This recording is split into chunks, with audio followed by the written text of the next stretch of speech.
story about a family and sacrifice, but it has a universal theme, which is that itself. I think that it's a story about Oscar and about his family and what he did to sacrifice for them. I see it that way. It's a love story too. So I think it's a very universal story in a very culturally specific area.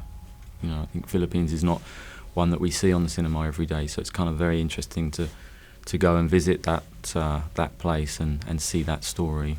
Para sa ating bagong recruit. Kay Okang magsasaka. May magsasaka pa rin.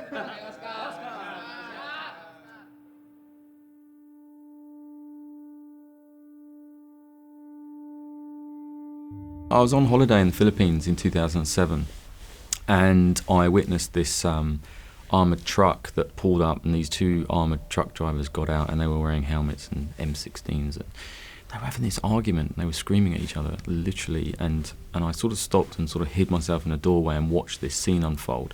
And it ended with one of them kicking the truck, and then they both got in and drove off again. And I remember thinking, I wonder what they were arguing about. And I guess the sort of storyteller in me was thinking, oh, that's probably a robbery or something that they're planning.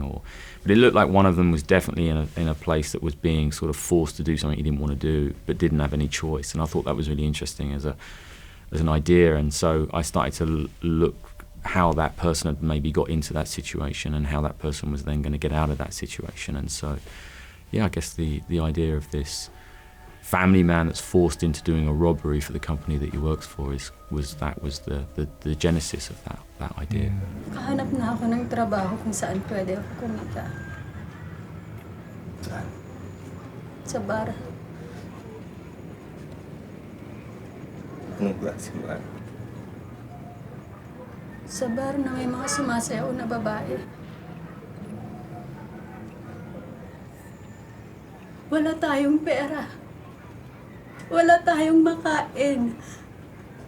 Wala na talaga eh. I was totally involved in the character of Oscar, but I didn't know I was going to be offered. Yeah, I was going to help him cast the film, and with the production, finding gaffers and all that. So, yeah. We met over breakfast, and Celine had literally I'd just flown in the night before, and Celine said, a common friend, yeah, Celine. Yeah. Celine Lopez, who helped us, piece the movie together as executive producer, basically said, "You got to meet Jake because he's a theatre actor and he has a great contact list of other actors, and he can put us in touch with people." And we sat down over breakfast and was talking about the project, and my phone was buzzing under the table, and it was Celine, and she was sitting next to me and texting me saying, "Don't you think he would make a great Oscar?" And I was texting her back saying, "Yes, I think he could. Can he act?" And she was like, "Well, he should be able to." And then that afternoon we did a read-through, and we put Jake on camera, and that was when I asked him if he'd be the role. Yeah, I wanted that role. I wanted that one. Alam mo ba kung ano nangyayari pag ang isang empleyado ng armor car ay mamatay sa duty?